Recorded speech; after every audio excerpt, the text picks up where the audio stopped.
I have a fair amount of graduate students this semester, and I actually have a couple of music majors in the class.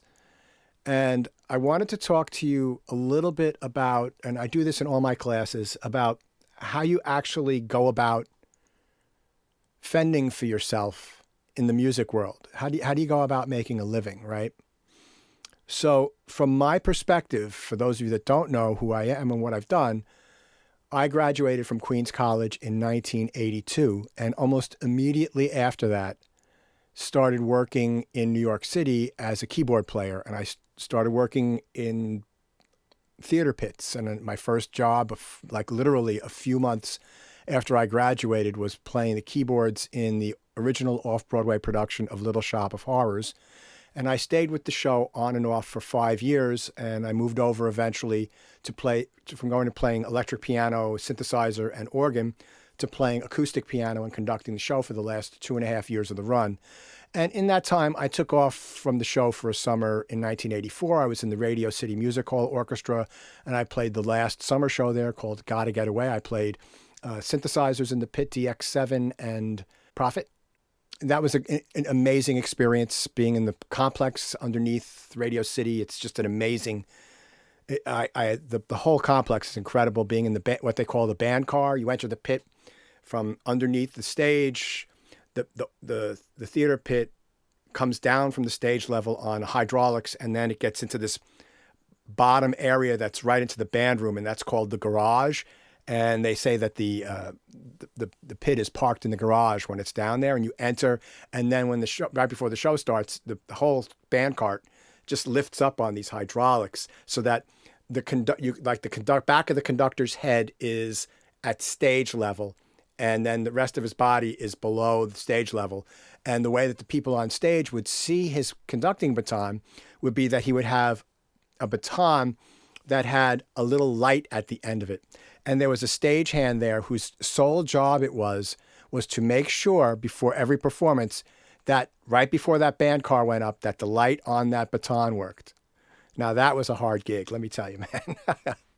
And then I stayed doing theater right up until like a few years ago, and I did really well at it. But all the time that I was doing this stuff, I was learning how to do the things that I'm teaching you now during the day, and learning how to do hardware sequencing and getting synthesizers and practicing my piano skills, taking piano lessons and working and just getting better at what I was doing. And then in 91, I got hired full-time to be in the original Broadway production of Miss Saigon for 10 years. I stayed there for 10 years. I played the principal piano book there, which was incredibly difficult and a hard job.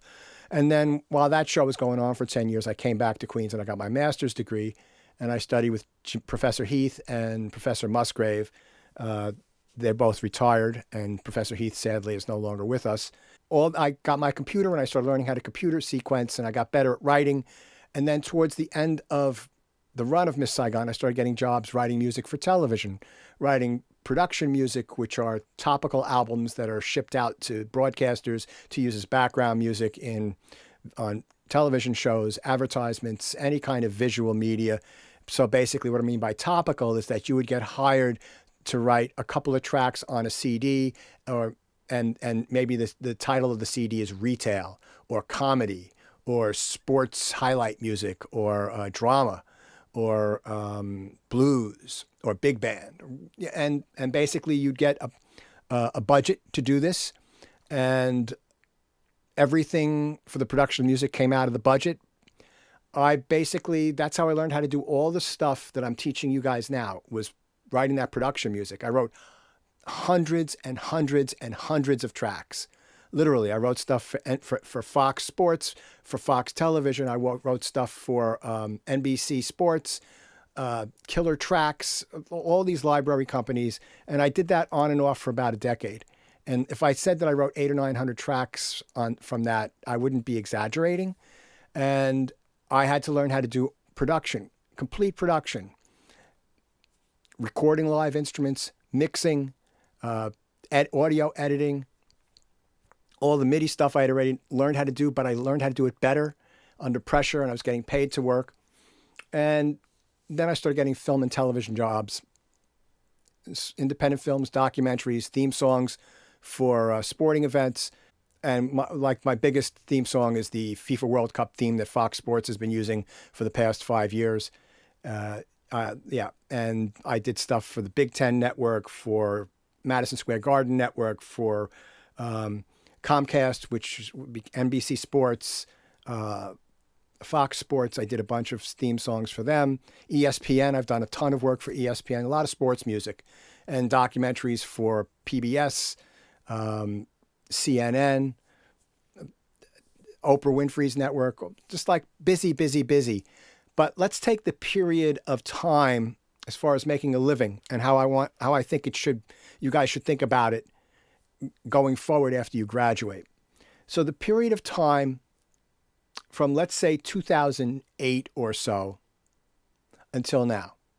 So I was working pretty busy writing music for films and television.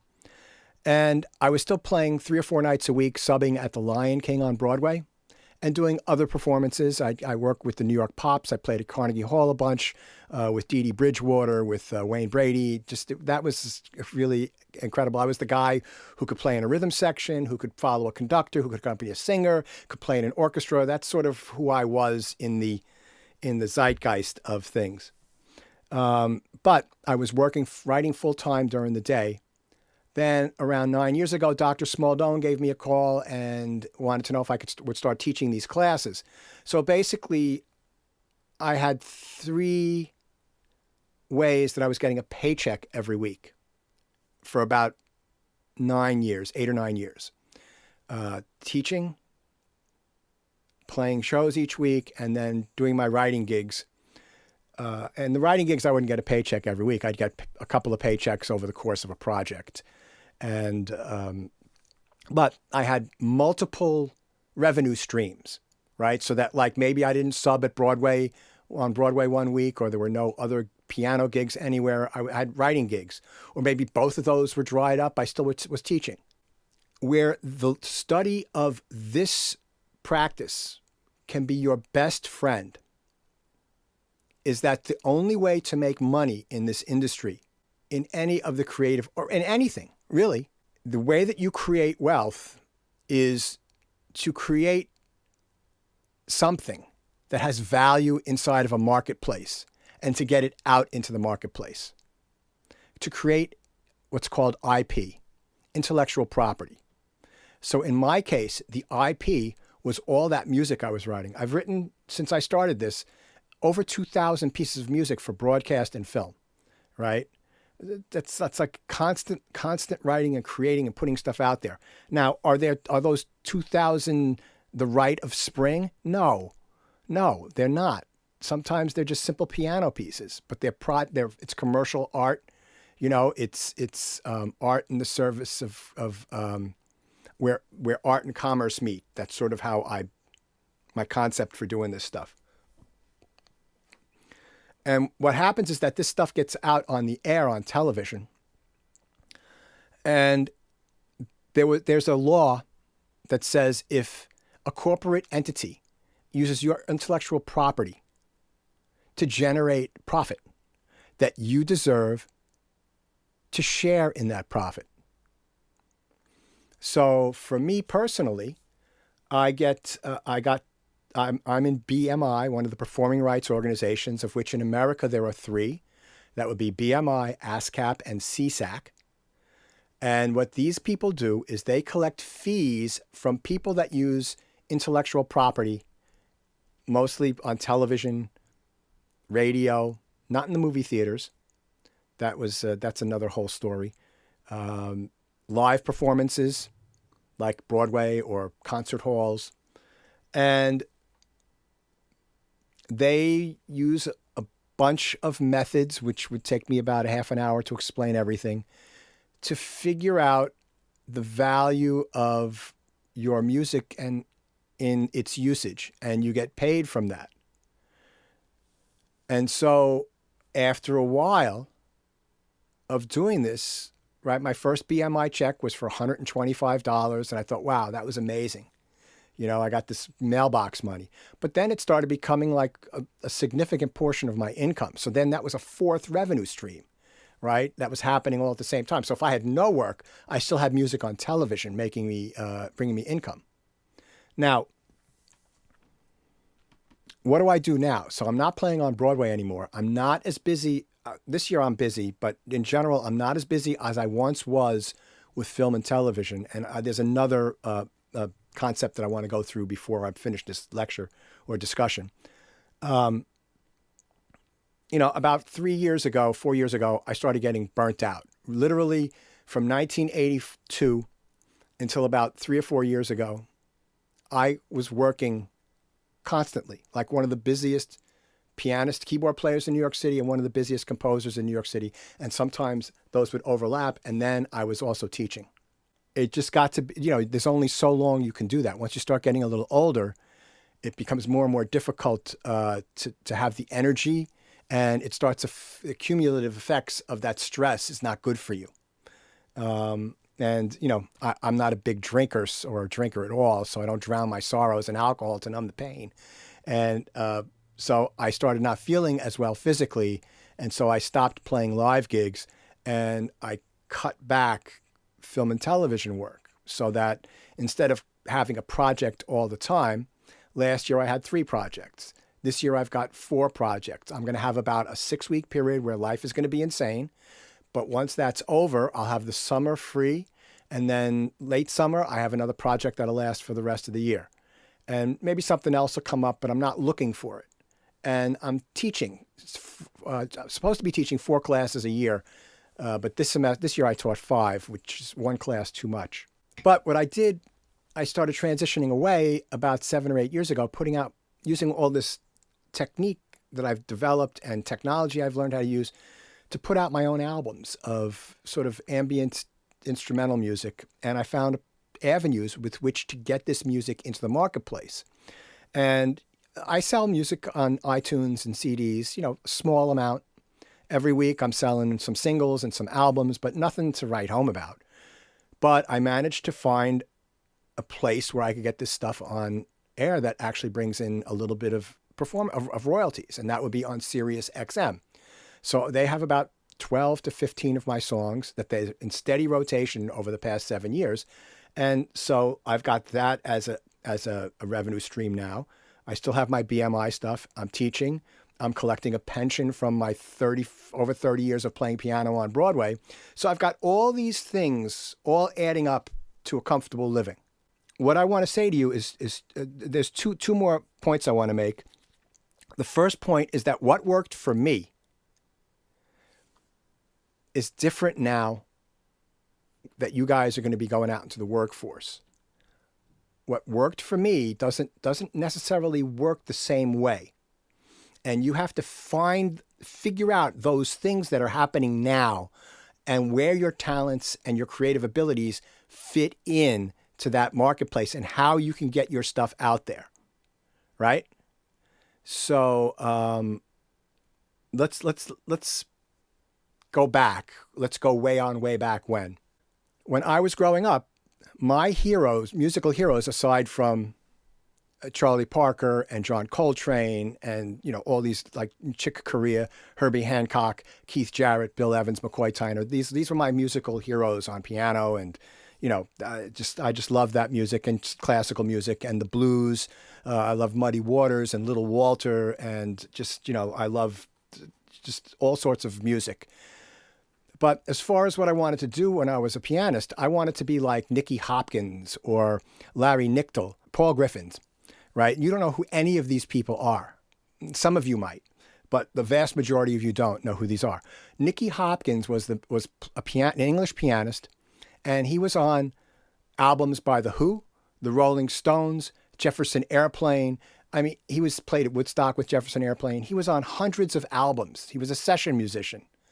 And he worked with all these people. Larry Nichtel was part of something called the Wrecking Crew, which was a Los Angeles, loosely based group of about 15 musicians in the 1960s in Los Angeles that played on hundreds of top 10 songs, right? And he played the piano on Bridge Over Troubled Water by Simon and Garfunkel, which is an amazing track, piano performance. Paul Griffins, He was a New York City session musician, and he played on Bob Dylan records.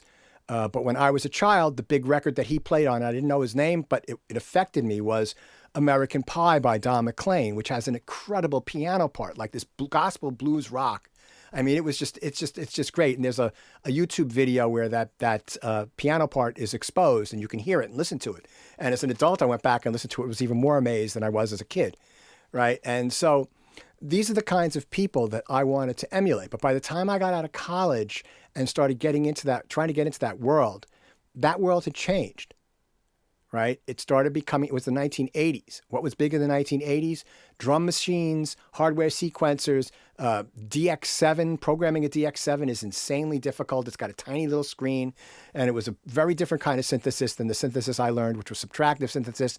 It was FM synthesis, frequency modulation, and it just, the studio scene was like, you had to be a programmer. And, look, here I am now, doing all this technology stuff. I didn't want to do this then. I didn't want to do that. I wanted to play the piano or play keyboards, Rhodes, organ, that didn't exist, right? So I found something else to get into. And the other thing is that there are cycles in the music industry. So what do I mean by cycles? Okay, so if we take we could take two case examples, right? Does anybody know who the Funk Brothers are? How do you manage health insurance as a freelancer? Chris, I get health insurance. That's why one of the reasons I'm teaching, Chris. I get health insurance through CUNY if I teach 6 credits a semester. And don't if you have a question about stuff like that, that's an important question. Don't make that private. All right, so the Funk Brothers were the rhythm section that played on all the great Motown hits of the 1960s, right? And you got to realize that was my childhood, and that's sort of my reference point. And, you can have The Weeknd, but you'll never have Marvin Gaye. You've got the Funk Brothers in Detroit playing on all the Motown stuff, and then you've got the Wrecking Crew in Los Angeles playing on all the pop tunes that are out there. And what started happening was that these guys were playing on 4 or 5 records a day, right? All these people, they'd get in there and they'd knock out a song in an hour and a half. And they were just incredible musicians. And they just, they'd get a lead sheet and some chord changes, and then they'd just make these great arrangements, and then they'd go back and overdub all the orchestral stuff on top of it. Well, what started happening was that towards the end of the 60s, groups started becoming self-contained. The Wrecking Crew, they started getting less work. And the only people that continued working were people that could actually read notation, because then they started getting into film and television music, being in a recording studio there, right? So in other words, they had like about a 10-year career, and in the 70s, you had another group of Los Angeles musicians that came in, Larry Carlton, Jay Graydon, all these people, and they lasted for about 10 years. And then new producers come in, want to see different faces. With me playing on Broadway, I had basically from my first performance at Little Shop to when I got hired at Miss Saigon was about 8 years. And then Miss Saigon lasted for 10 years. Over that 10 years, all the people that were hiring me, who were 10 to 15 to 20 years older than me, they all retired. New people came in with their new people that they were hiring. So even after Miss Saigon closed, if I wanted to be hired on Broadway again, it would have been very difficult, right? I'd had this amazing resume where I was in Little Shop of Horrors, Radio City. I was in Phantom of the Opera, Les Miserables, Miss Saigon, all these big shows and performances, and I would have to start at the bottom again 18 years later. So the music industry has cycles, and you have to pay attention to where you are in that cycle and always be looking ahead. I know that some of you graduate students are jazz majors, but it's virtually look who our faculty. We've got 4 of 4 top musicians: Dennis, Dave Berkman, Antonio, and Mike. They're 4 incredible musicians, and they teach full time because it's a steady income, right? And they're 4 of the best, So my point here being is to have lots of things that you can get your fingers into,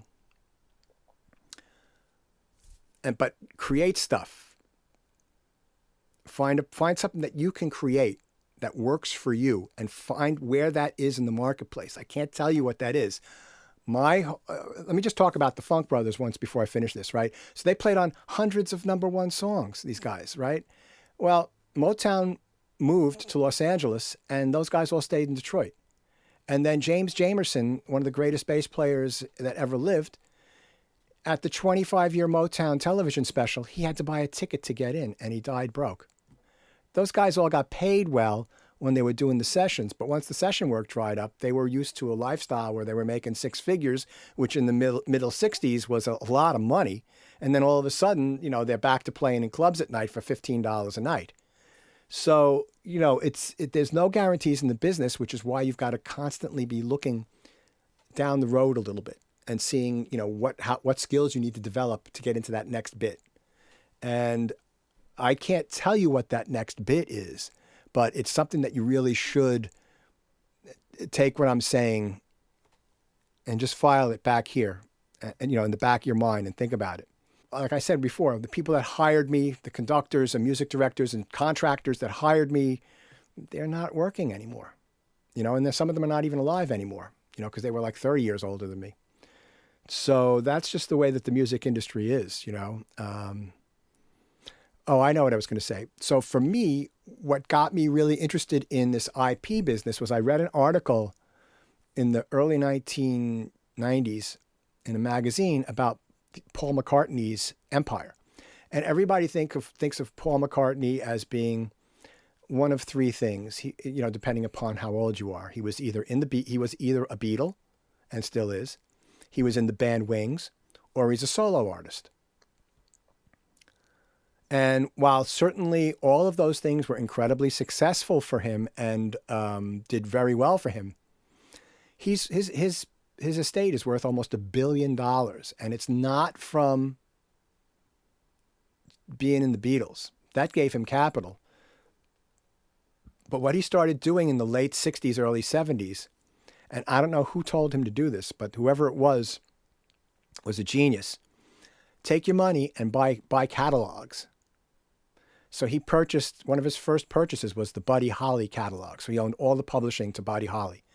And he's purchased catalogs for over and over. So anytime you see a production of Anything Goes by Cole Porter, the musical, Paul McCartney gets a piece of that because he owns the publishing. Anytime you see a production of Grease or the movie Grease or the Broadway show Grease, Paul McCartney gets a piece of that because he owns the publishing. Right. And he's just, instead of investing in the stock market or any of these other things, he purchased intellectual property. He was like ahead of his time, and he was doing it before anybody understood the value of it, because all that stuff now, if he were to purchase it, would cost him 2 to 3 times or more than that, the amount that it cost him when he was investing in it. So that's how I sort of got interested in the intellectual property thing. All right. So any questions on any of that? Yes. You were talking about being able to identify what stage in the musical cycle you're in. Correct. Right? Is that subjective to the person, or do you think Yes. there's one overall thing that we could notice as a group? No. Okay. So, like, for example, what if you're hired to play in the New York Philharmonic, right? That's a different story. You've got sort of a gig that's or the Metropolitan Opera. What if you're a pop star?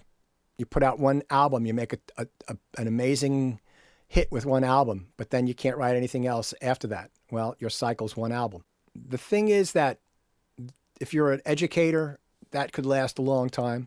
In film, people tend to have longer careers. Jerry Goldsmith was writing until the end of his life. Bernard Herrmann died after Taxi Driver. He finished the score for Taxi Driver. John Williams, how old is he? He must be 80. He's still working occasionally.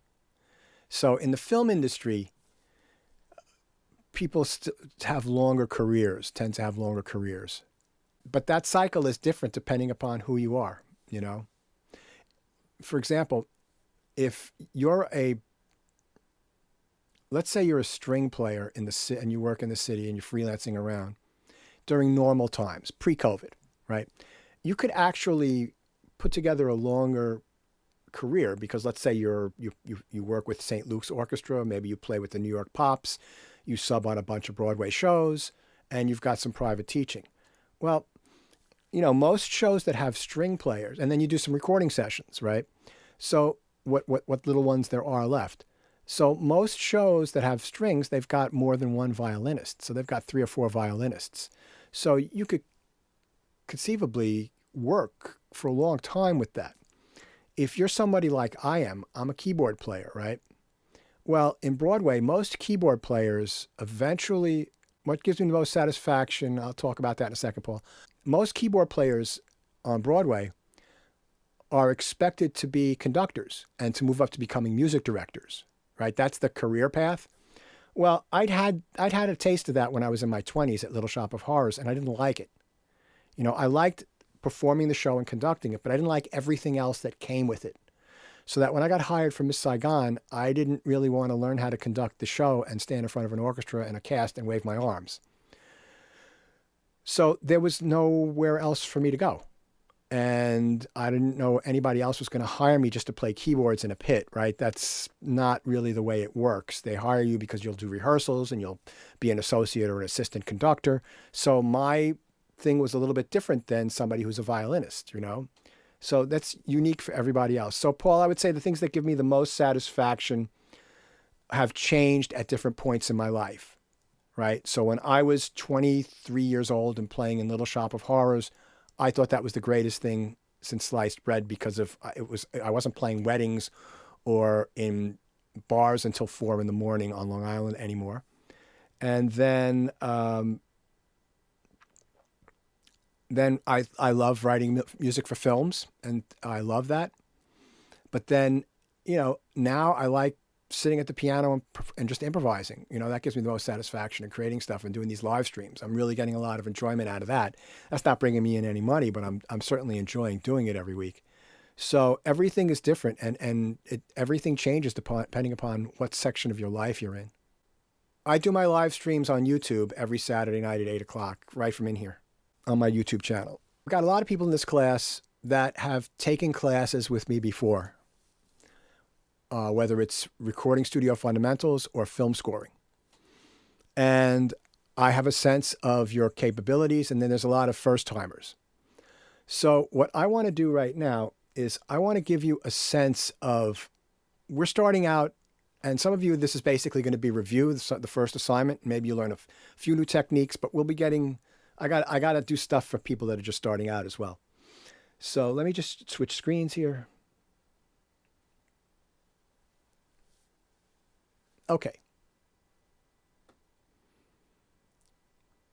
Let me play this, and then we'll talk about it.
All right, so this is a rough mix of a cue from a film I scored last year for ESPN. It's probably, I think it's going to be on this month. I'm not sure exactly when. I have to call the filmmakers. And the reason I wanted to show this to you is to show you where you can go with this study. Now, if we look here, I've got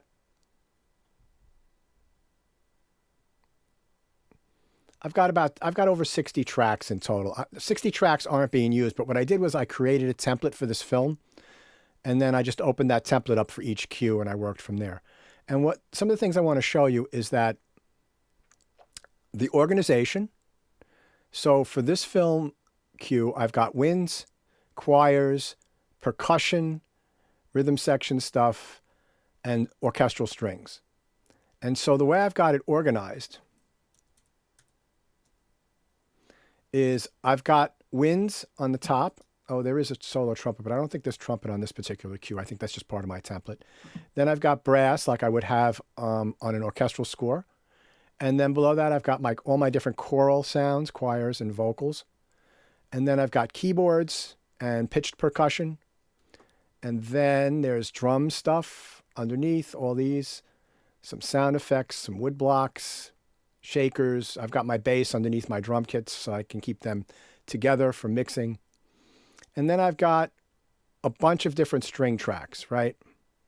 So when I look at this, I'm a trained musician. I want to see winds. They're usually at the top of an orchestral score if you're looking at a score manuscript papers. And the brass is usually under that, and then percussion, and then strings under that. So I've got this sort of set up like that. I've got things color coordinated so that things are either the same, are pretty much, maybe a few exceptions here and there. Like my winds are purplish. My choirs are all pink. That's why I got to get a new computer set up. My keyboards are pitched percussion are red. Then there's this, it's all gold. And my drums are this bluish color, right? Then I've got these other things. And then, let's scroll down. And all my strings are this kind of blue color, right? And you can see that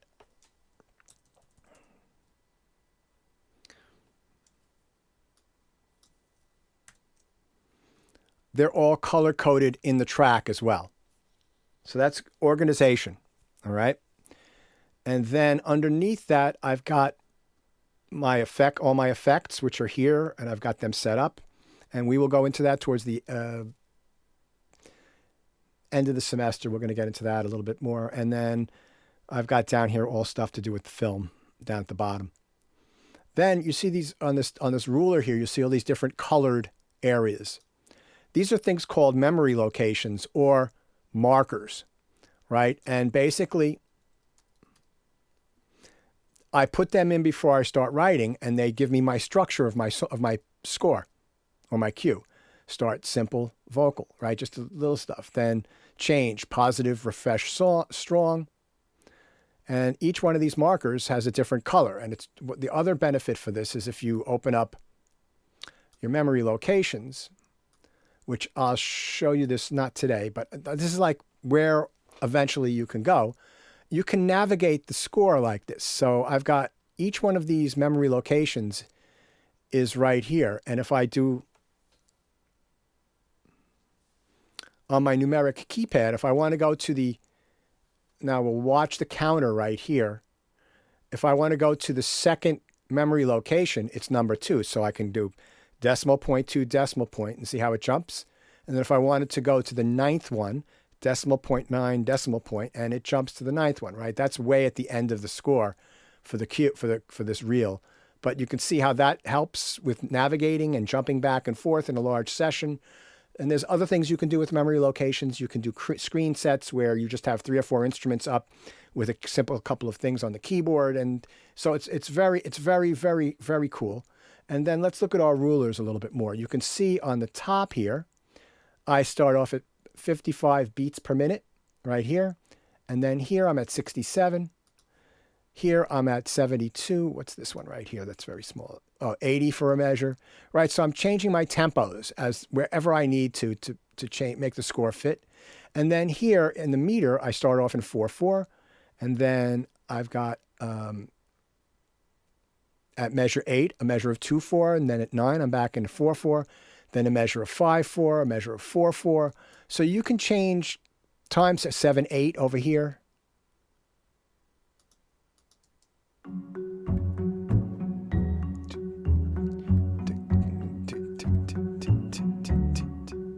Right, so 7/8. Then I got a measure of 9/8. 1, 2, 3, boom, boom. Right. So, oops, I didn't count that correctly. Sorry. 2, 3, 4. So you could see that there's so much customization that you can do with the session in terms of how it looks on the timeline,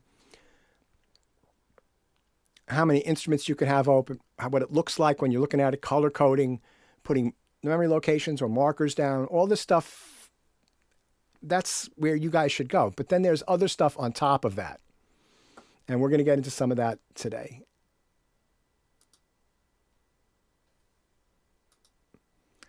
So now this will start. This is something that will be as part of today's lesson.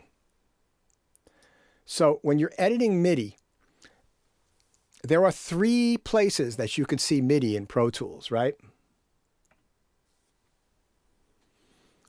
If we go up here to Window, there is a MIDI editor. And it looks like a big piano roll. I sometimes have this open and I leave it on my second screen, which is above the screen here in front of me. And I just leave it open so I have access to, because I can edit 2 or 3 MIDI, 4 MIDI tracks at once. Because when they're color coded, and depending upon what it is, it's easy. And if I have them all open, it's very quick and very fast to edit. That's one place. If we look at a track, let's say we look at, oh, I know what's happening. Give me 1 second.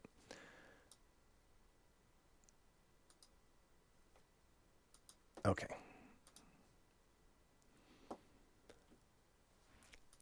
This area on a track is called a clip. It doesn't matter if it's audio or MIDI, it is a clip. They used to be called regions before Avid bought Pro Tools, but then once Avid bought Pro Tools, they wanted everything to be consistent between Pro Tools and the Avid video editing software. So everything on the timeline like this is called a clip. And on this track in the edit window, you can view multiple things on this timeline here. So right now I've got it set up to look at clips. I could change this to just be blocks, BLOCKS, but we can also have it be notes, and then you'll see MIDI notes here. I first started out in Pro Tools editing like this. I don't want you guys to do that, but I'm just showing you the things that are available. Just leave this set up in clips. The way that we're going to be working with editing MIDI is down here at the bottom left-hand corner of the screen. There is an upward-facing arrow. Now, does Pro Tools have folders? Yes, Paul. Pro Tools has track folders. Yes. I don't have any on this particular project, but yes. Pro Tools has track folders, and there's 2 kinds of folders that they have. There's track folders and routing folders, I think the second one is called. So does anybody remember from last week if there is a triangle or an arrow on the GUI of Pro Tools, what that means? Anybody venture a guess?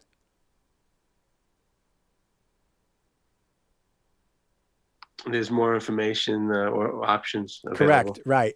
Menus. There are other menus or other functions. Exactly.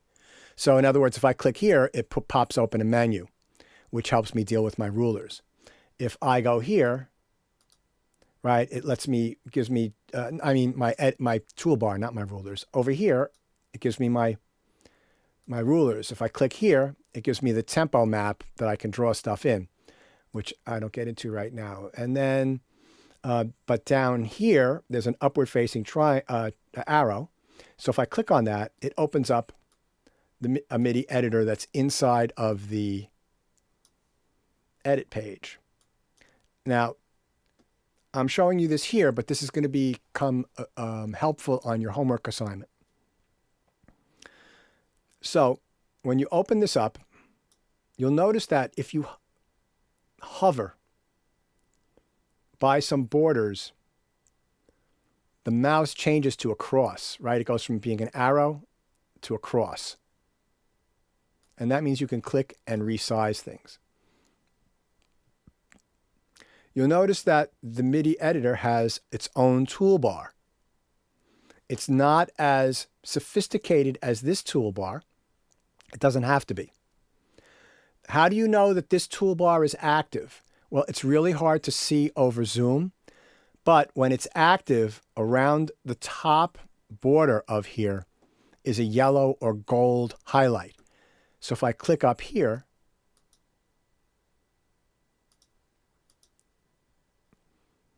in the edit window here, now that gold outline is in this toolbar. But if I click here, it moves down here. That lets you know which one is active. So you'll notice that there are the tools, that same tools as up here. When we're working in this window, these are the tools that we use, not these. These are for the edit window, not for the MIDI editor. This is for the MIDI editor. It's in the same window area as the piano roll.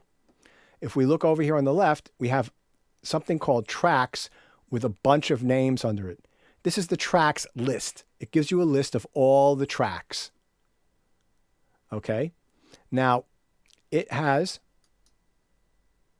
a little circle with a triangle, right? There's stuff here. Don't worry about this yet. Just make sure it says show all tracks. This is a little bit more advanced. And like I told you last week, I'm only going to show you the stuff you need to know to get going.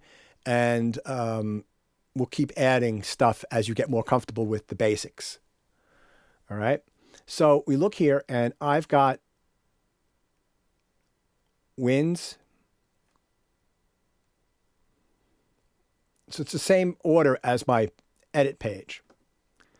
Now, I wish I could make this bigger, but there's 4 columns. This column here, this column here, this column here, and then this column here. So the one on the far right is the name. The one on the far left lets you know if that track is viewable in the MIDI editor. So there's a little grayed out dot. So if you click on that dot, you notice that it becomes populated, right? If I click here,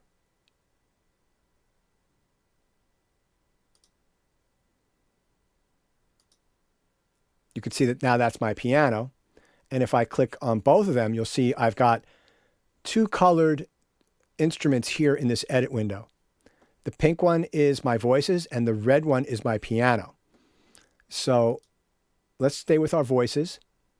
Now, there's another column here, and that just lets you know what color the track is. And then over here, there's a little green arrow pointing down. And then there's below that, there's what looks like a little orange box with like a little sliver of a piano keyboard in it. That lets you know that it's the type of track it is. That's an instrument track. You could see that there is these ones with the downward facing arrow. That's a arrow. That's an aux track. So there's different tracks, different icons here for the different kinds of tracks. But for right now, we're just working with instrument tracks. So you just see that that's what that orange with the little keyboard means. Okay. Now, let me close this out because it doesn't open up with that. So you'll see something like this, and I'm going to open up the Bartok in a second.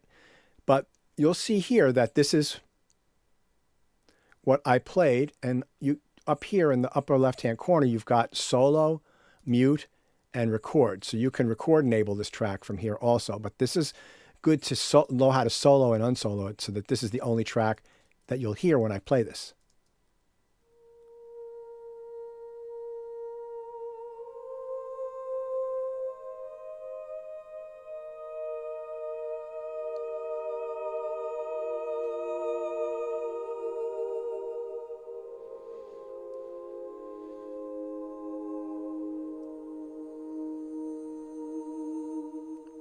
All right, so each one of these little lines, pink lines, that's a MIDI note. So if I click on that, it will sound the note.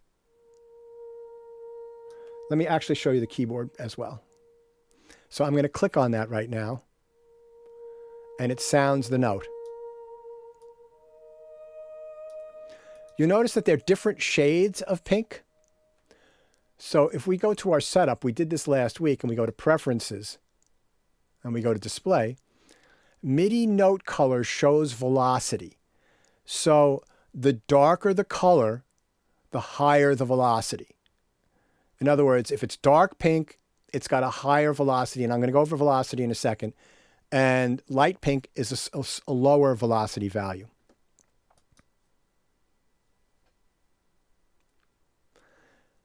Up here, we've got on the top here, this gray bar here, that's our timeline. Measure 1, measure 2. And notice we've got our edit modes, and we're going to keep it on grid for right now. And this is our grid resolution. Now, what I typically recommend for the edit window is that your resolution is something like a half note. And you can change that. But here, I make it smaller, usually a 16th note. Now, last week I had you turn on this over here in the upper right-hand corner. What library is this? Those voices sound beautiful. Mark, that is Heaviosity, one of the Celtic voices. It's drenched with echo and reverb too. The echo is Echo Boy from Sound Toys, and the reverb is Pro R Reverb from Fab Filter.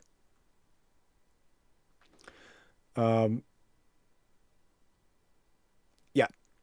So we're going to stay in grid mode, and we're going to keep our grid at 16th notes. Now, these are our edit tools here. Quick tip, keyboard shortcuts are our friend. See, I'm getting my left fingers ready to start using them, warming them up. If I hold down the Command key, click on the number 1 up here. Watch this guy here.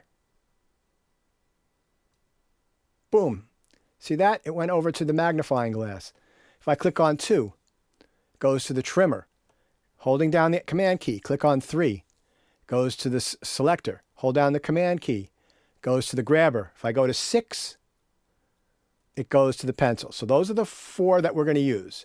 The trimmer, the selector, the grabber, and the pencil.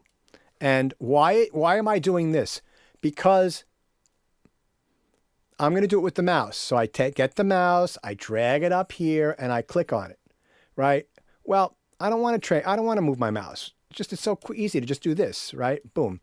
And it's like you do it a few times, and you'll remember it. You'll memorize it. So key commands are good for making you into like a Pro Tools ninja. You can navigate all around very, very quickly, and it becomes like you're in a flow, and your workflow becomes really easy. So that's the first. That's today. The first new key command to navigate around the toolbar in the active editor window. And what do I mean by that? Let me close this MIDI editor for a second, and I'm up. Now I'm here. I'm going to watch up in this area. So now that this is active, this window, right? This works now up here. When they're all selected, that's the Smart tool. I don't like to teach that at first because that becomes a little bit, you got to get mouse technique, and I don't like using it. For me, it's easier to just keep my thumb on the Command key and pop back and forth to do the different editing tools. Okay. So, note length. I'm using my R key and my T key because I've got keyboard focus turned on, the A and Z at the upper right-hand corner. And then also, again, as an aside, this goes back and forth. So notice it's gray here, but it's amber here. And when I'm here in the MIDI editor, it becomes amber and active. So I'm going to zoom in using the T key. And that's not a tiki hut, but it's just the letter T key. And let's say for fun, I wanted to make this particular note here end at beat 4. There's multiple ways of going through this. There's multiple ways of doing this, and there's a way of automating this by using event operations. But I want to teach you for today's lesson, and for next week's homework, how to do this manually, because you need to develop mouse skills with the trimmer and the selector and the grabber tool. Okay? And that's a really good way to do this. All right. So I want this one here to end on beat 4 of measure 2. Well, I get my trimmer tool, and then I hover to the right of the note, click and drag. And notice how the note changes value. Now, if we look at this, we could tell what pitch this is, because if I hover here, look at the piano note or piano roll. That note is pink. That's a B flat or an A sharp, depending upon the key you're in, right? If I hover over this one, you notice that that C is pink. So that's how you can tell what the name of your note is. And if I'm going to work on it, obviously, it'll change color. Now, let me undo all that with using Command Z. Another way to change the length of the note is by using your selector tool, which is Command 3, clicking at bar 2, measure 4. And this is another key command that I want you to learn. So we're getting 2 key commands so far. All right, command, and then 2, 3, 4, 5, and 7. Whatever, you'll just have to, right, 2, 3, 4, and 6. Those are the ones, but 2, 3, and 4 for today is the trimmer, selector, and grabber. 2 trimmer, 3 selector, 4 grabber. But the other key command, once this is hovering over this note, to separate this out into 2 MIDI notes is Command and the letter E. Just like that. You notice that there's a little break there now. And then I can highlight that by clicking and dragging down with the grabber tool, and then just hitting the delete key, and it goes away. And so now I've made that 3 beats long instead of almost 4. And then I just undid that, 2 levels of undo. We've got multiple levels of undo, so you can always go back. So just Command Z a few times. All right. Let me just go over this all one more time.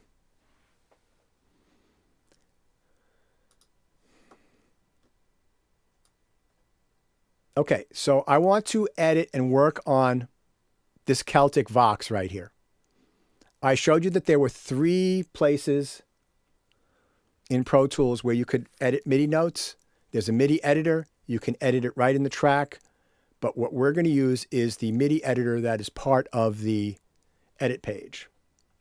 And to access that, we go right here to the bottom left hand. There's an upward facing arrow. Click on that, and it opens up this window. Now remember, I said that if you take your cursor and move it, it changes shape depending upon where you are. So when I'm up here at the top on this uppermost black border, it becomes a cross. That means I can click and resize this.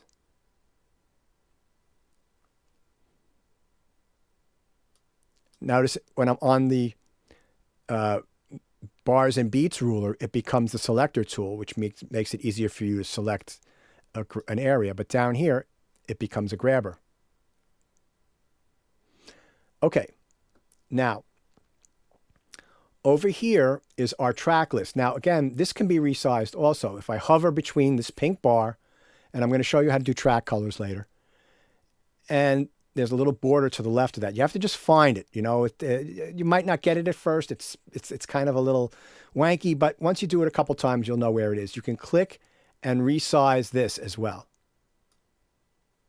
All right. These are our track lists. Now, one thing I didn't tell you before, and I don't know if you can see it on your little screens, is that some of these have numbers and some of them don't. The ones that don't have numbers are not visible in the session. They're part of my template, but I've hidden them from view. I'll show you that down the road a bit. But right now you don't need to know that. But in case you were curious why some of these have numbers and some of them don't. So we've got 4 columns here. The first column has a bunch of grayed out dots. To select your track, you click on that and it shows your track. Right? There's our piano, but we're working on Celtic Fox 2. So I've got that selected. The next column are your colors, right? Your track colors. Notice this is pink. This little bar here is pink. The next column tells you what kind of a track it is. So right now it's a little orange box with a couple of piano keys in it, right? That means it's an instrument track. And that's what we're working on in our first project, or instrument tracks. So that's all we're going to know about today is instrument tracks. As we go along, you'll know different tracks through the semester. And then to the right of that is the name of the track. Okay, notice that we've got a toolbar here, and that the toolbar, you know that it's active because there's an amber rectangle around the borders of this toolbar. And again, this toolbar is customizable just like this toolbar. You notice there's a circle with a triangle. So you could, add more things, whatever you want. You set that up however you want to set it up. Okay, now, oh, my tools disappeared. Darn it. There we go. Okay, so we've got the same edit tools here and here, but these are active now. And to navigate these edit tools, we're going to use, you can click on them, that's fine. But what we're going to do is use Command. 2 is our selector. 3 is our trimmer. 3 is our selector. 4 is our grabber. And 6 is our pencil tool.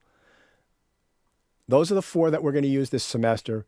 But for this assignment this week, we're going to use the grabber, the selector, and the trimmer. Now, notice that, hold on a sec. If I hover over a note, it tells, over a function, it tells me what it is, right? And does anybody remember how we got that happening? We went over that last week. Okay, we went up to preferences, and that's a good thing to have turned on. I keep it turned on even after using Pro Tools for over 20 years.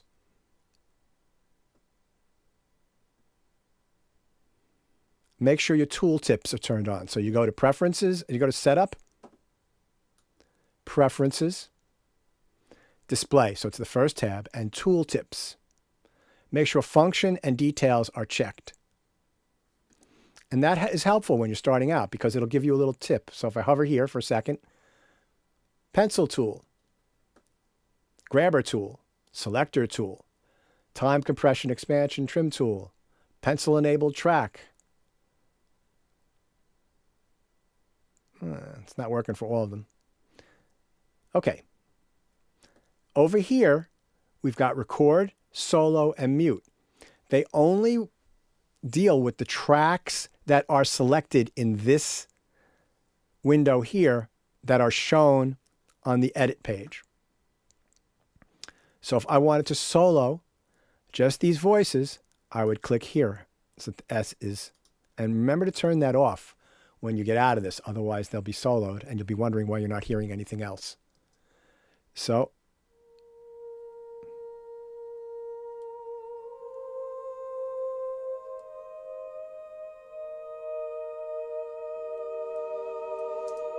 okay, so I want to work on this track, the duration of notes, okay? Now, what I'm going to have you do is I'm going to have you make your tracks perfect. Notice how my tracks are not exactly perfect. They're not lined up perfectly to the grid. They sound good. I'm doing this for a reason. I want this to sound loose. I want you to learn how to do some technical functions inside of Pro Tools. So I'm going to have you make your durations perfect. All right? So let's do that right now. So to change the duration of a note, there are two ways to do that manually, right? There's another way to do it by using event functions. We're going to get into that in a couple of, maybe next week. But for this first assignment, we're going to be doing this manually, and it's time consuming, but it's like, just think of yourself as you're practicing scales, or you're practicing your chord voicings in all 12 keys. It's a necessary evil that you have to do to get things into your fingers in order to be able to be a little bit more creative later on. All right. So I'm going to use Command 2 to get to this trimmer tool. And I want to shorten this note so that it ends at bar 2, beat 4. Click and drag. I want this one to start right on the beat. Let me move this over so that my hands aren't in the way. Okay, so this is starting a little bit earlier than this grid bar here. And I'm going to go over the grid when we get back to the bar talk, which I've got set up. I'm going to click there, and it snaps right to the grid. And then bar 3 right there.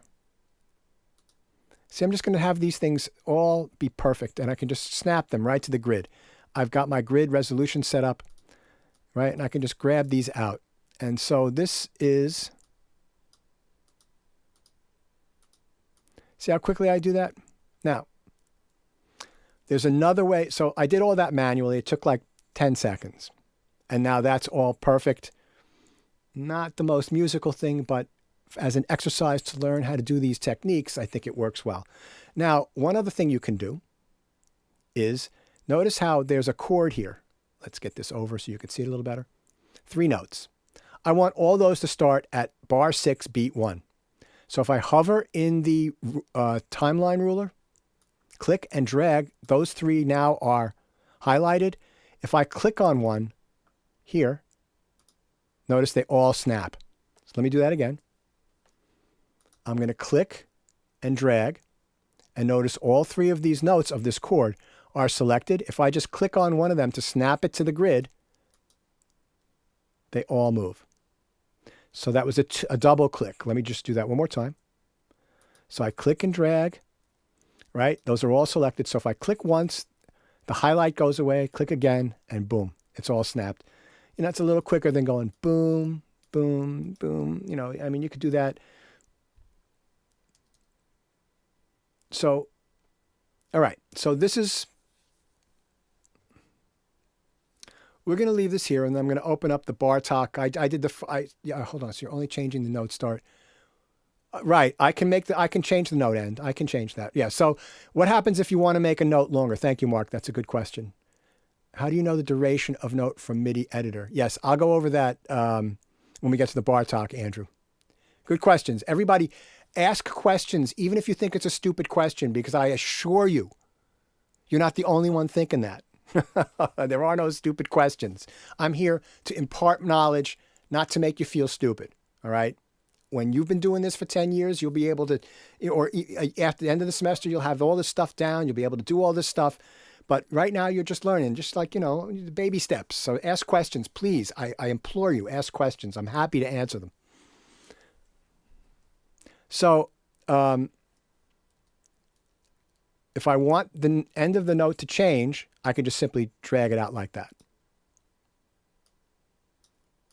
Now, Mark, there is another way to edit this where the note end moves, but I'm not teaching that yet. And that has to do with something called slip mode. What I'm trying to do with this, slip mode, and then you can just drag things all over the place and move them wherever you want. But I want people to get used to gridding for right now and using these tools to just getting technique with these tools. This is the way that I found that it works. Yeah. You can move the notes anywhere you want. It's using this slip mode, which we'll get into, I think, either next week or the week after. I forget which one. All right, let me close this out. Now, here's a little trick for you guys. Another key command. If you want to close the session but not quit Pro Tools, right? Command, Shift, and the letter W. Now, I don't want to save the changes to this because I want to leave it the way it was before I opened it up. If this was a project I was working on, I would save it. So I'm going to select Don't Save. This is going to close. So I want to open up the recent session that I was working on, which was the bar talk. you can go to File, Open Recent. And then it gives you a list of the last 10. So I'm going to open that. And that's not what I'm going to do.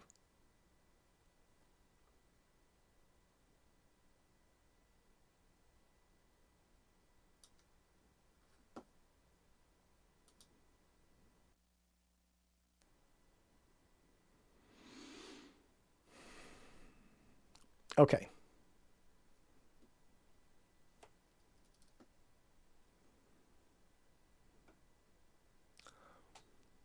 Let me just hide these for a second.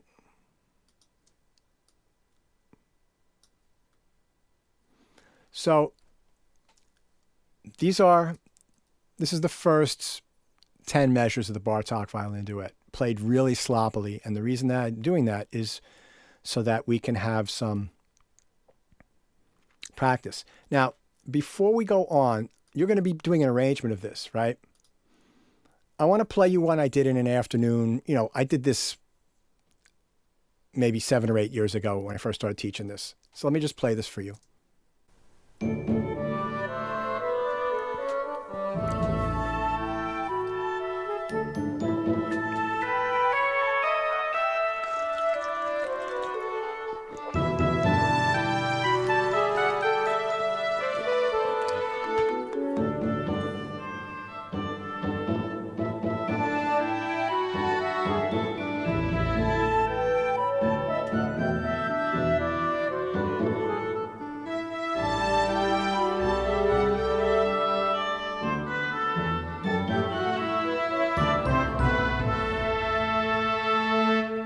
Now, for those of you that sequenced that opening, you'll notice I took some liberties with the arrangement. I added things. I added chords. I added percussion.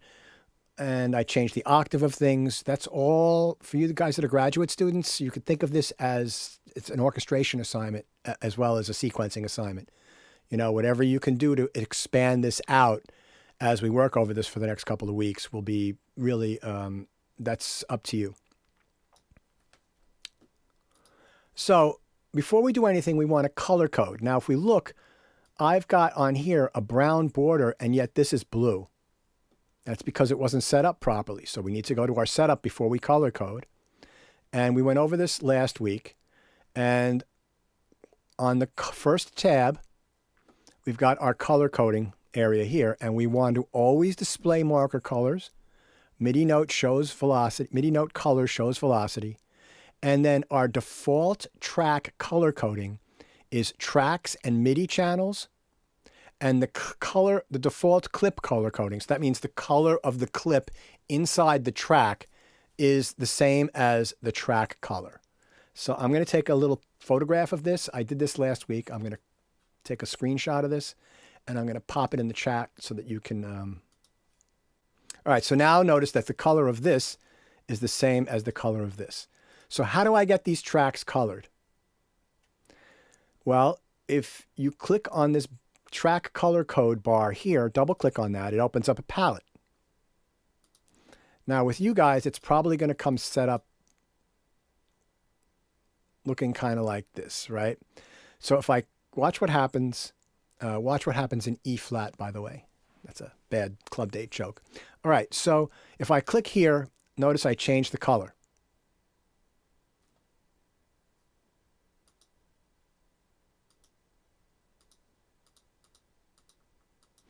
What I'm going to say in advance is avoid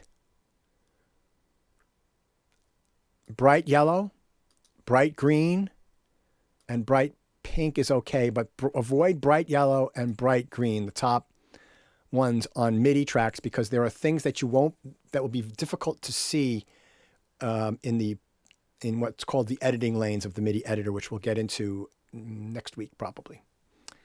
Okay. So I want both of these to be the same color. So what I can do is if I hold down the Shift key and click on the name here, notice they're both highlighted. And you'll see up here in our track color place, they've got both of them highlighted. So if I click on one of these, they both change color at the same time. because they're both selected. So these are just going to be reference tracks that I'm not going to use for sound. So what I'm going to do is I'm going to have these be no color at all. So I'm going to click the None button.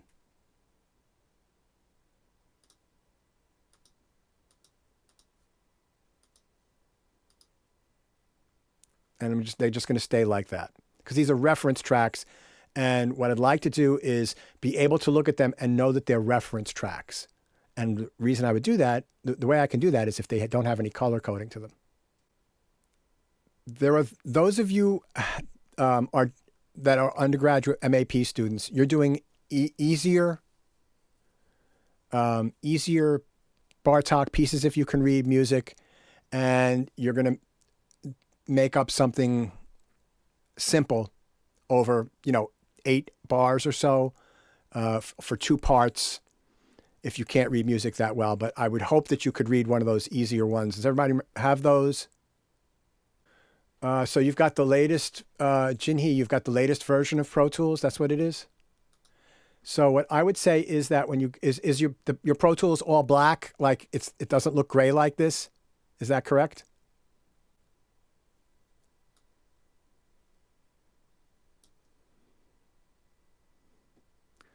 Right here.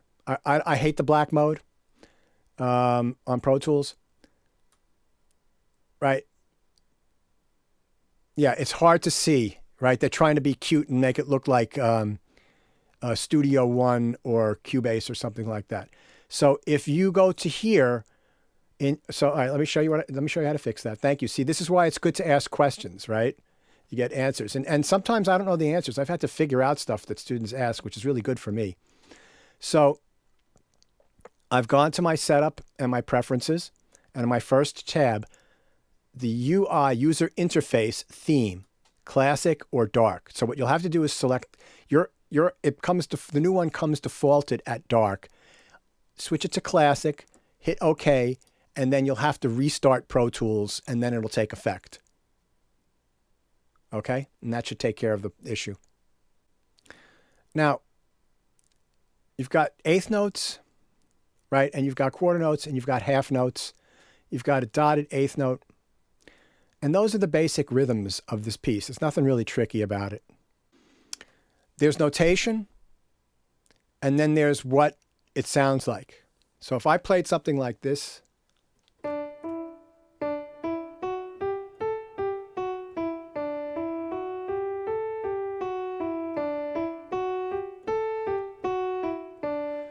those are all the same rhythmic value. 2 and 3 and 4. So this is staccato, 1 and 2 and 3 and 4, and this is legato. And this is phrased. So there's the notation, and then there's the performance. So this is something to keep in mind when you are writing, that note duration can help you with your phrasing. So let me show you what I mean. I'm just going to record something over here.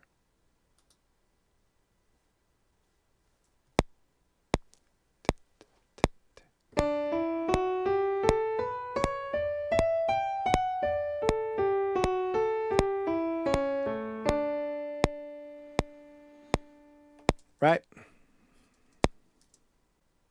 I can change the way this sounds just by playing around with the note durations.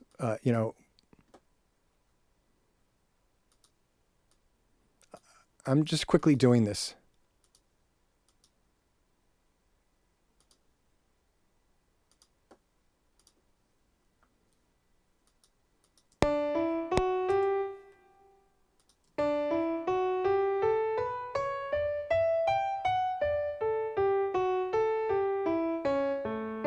Right, so that's different than playing every note the same length. They're all written as eighth notes, except for the very last note.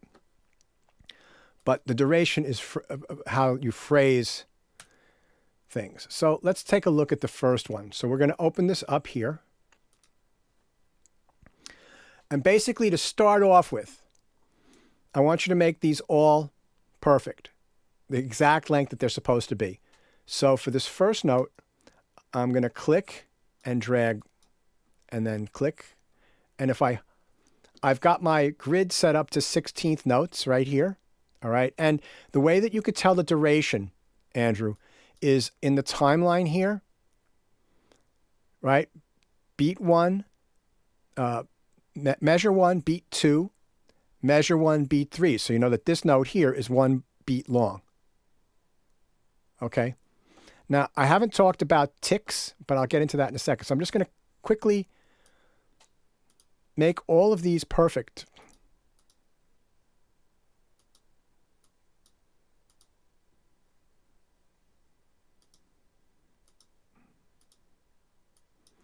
Right. So I know what these are.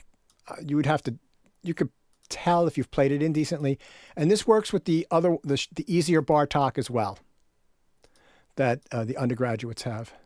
All right. So I want you to go through on the assignment next week and just clean everything up so that it's perfect. All right. Now, like I said before, this is just to get your mouse skills in order. And notice that one other thing to notice that's really cool is if I'm on the left-hand side of the note, see the trimmer tool faces to the right and I can click and drag. If I move, the trimmer tool is now facing to the left and I can click and drag this way. So depending upon where you are in the note, the trimmer tool's direction will change. Oh, you couldn't see that one because my image was blocking it. I apologize. So if I'm here, notice the trimmer tool is facing to the right. I'm using the mouse and I'm moving and the trimmer tool faces to the left. And you can drag in and out. So go through the entire piece before you do anything else and make all your rhythms perfect in both hands.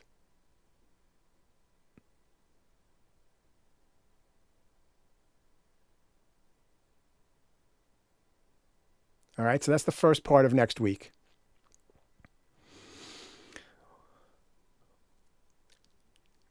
That should probably take you like an hour to do. Seriously. So I like to assign about 2 hours worth of homework each week. It might take some of you less time to do it than that. So what I want you to do then is to work on the velocity of each note. And what is velocity? Okay, so in MIDI stands for Musical Instrument Digital Interface. Digital. Anyway, I think that's what it stands for. I'm having like a brain freeze. Anyway, but MIDI is a spec, and there are all these parameters, right? There's MIDI modulation.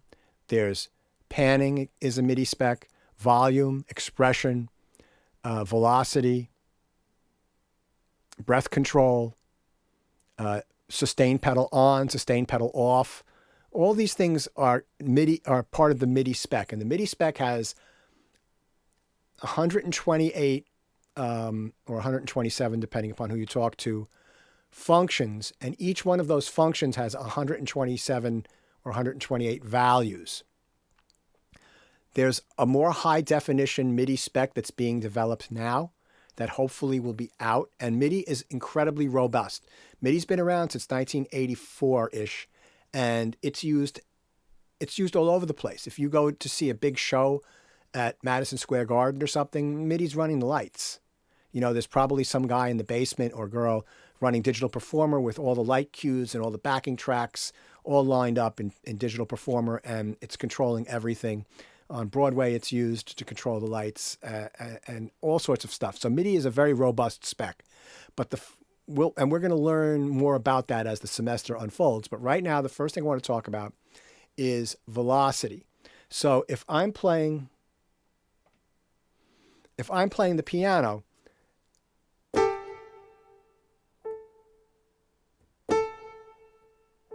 what's the difference between those two articulations? Well, you'd say that I'm hitting the key harder on one and softer on the other, right? But actually what's happening is the speed that the note is going down is changing. So I can't make this loud by having the key go down slow. The key has to go down faster, travel faster from the top to the bottom, right? So in other words, the key when you press it, the distance that it goes down is either fast and slower. Well, with MIDI, there's 128, let's just say 128, from 0 to 127 levels of speed that you can delineate. And the higher the number, the faster the key gets depressed. And typically what happens is that means it's louder. Now you can assign MIDI velocity to do all sorts of things, and in some advanced orchestral programmed sample libraries, the faster velocity can be used to do a different articulation. So in other words, if you've got a legato string orchestra, the slower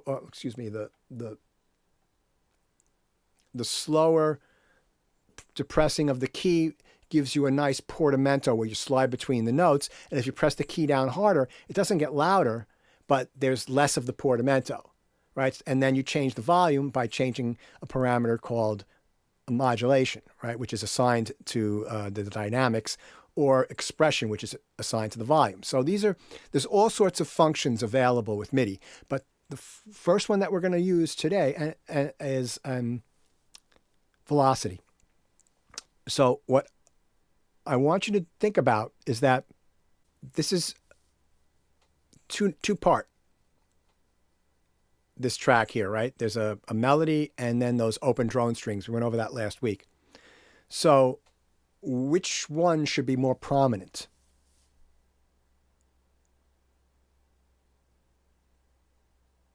The melody, right? Okay. So there's many ways to edit velocity. I'm going to show you how to edit it right in this page here. All right?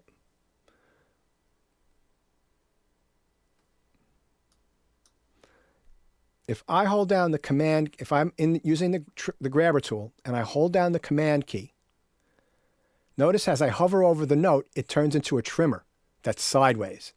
I let go of the command key and it turns back to the grabber. I push the command key down and notice it changes to a grabber. If I click and drag up, and also if you look up here in the upper left-hand corner of this MIDI editor, you'll see a numerical value. When you click, it tells you the MIDI velocity value. That's 84, it says. You can't see it on your small screens. You'll be able to see it when you're working, though. If I click and drag up, you can see that's now 96. Now I'm going to go down. So let me play this, and I'm going to solo this. I'm going to solo this. I just want to hear the right hand. Okay, so the first thing is that this note here is way too loud. So I'm going to click and drag and select both of those notes. I'm going to hold down the command key, click and drag down. And I've just made that 21 less. Okay, great. That's better. But do I want da da da da da da da? No, I want da da da da da da da. Right? Something like that. So maybe I'll do this. Make this softer.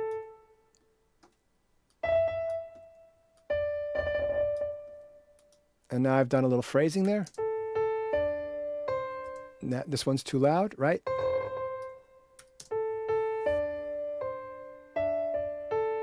And then this should be softer.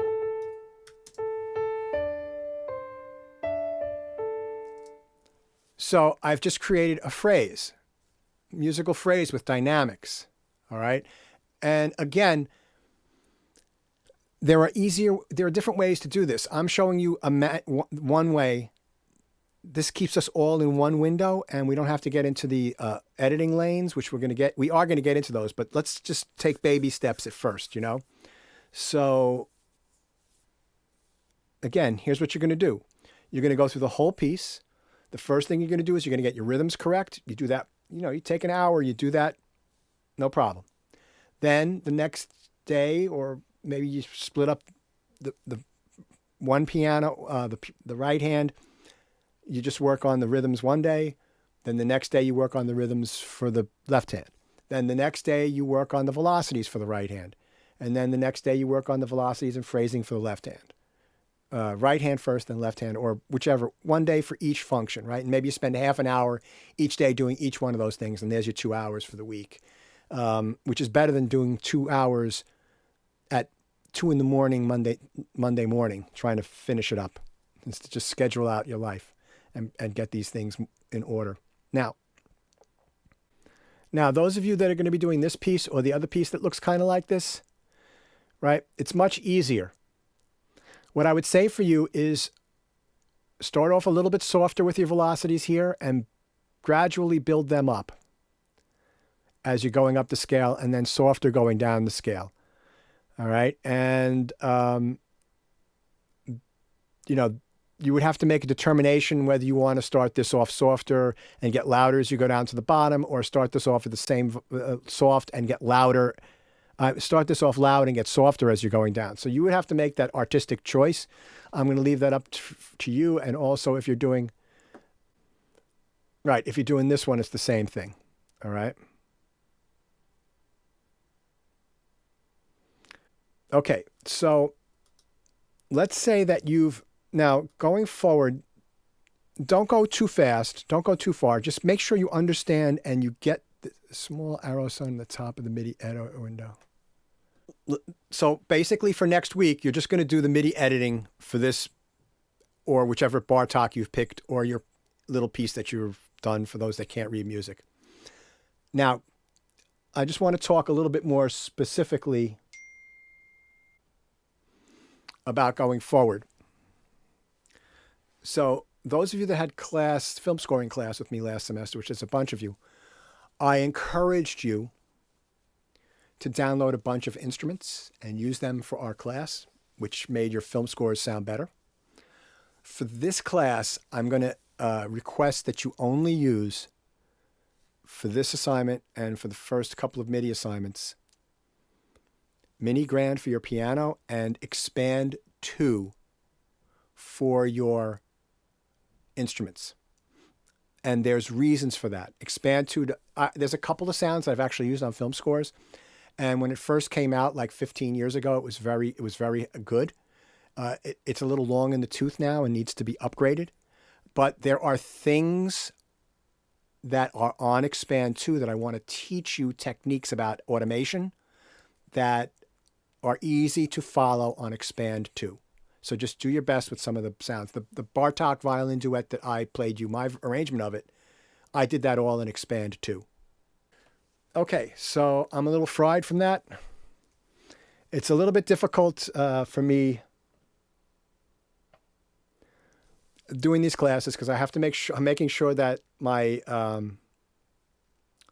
OBS is recording the class and that's not messing up. I'm trying to make sure that the video is still streaming and that Pro Tools is working, and I'm making sure that I'm switching to the right camera. So if I'm talking and the wrong camera is being pointed at, you're not seeing the screen and I'm talking to you and you're supposed to be seeing the screen, open up your mic and let me know, all right, gently, because it's a lot for me to keep track of.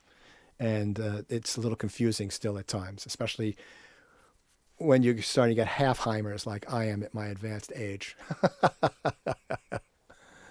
So, all right. So everybody understands that for next week, whatever piece you started working on this week, and if you just did the PDF for this week, you pick one of these pieces, I'll pop them up onto our Google Classroom so you can download the PDFs if you haven't started working, and get the sequenced and just start getting all those note lengths perfect, and start doing work with that velocity to try to get it musical. And then next week, we're going to start expanding it out into an orchestration. Yes. So Ashley, stay on afterwards. Okay. And I think that's good for today. So thank you everybody for being here.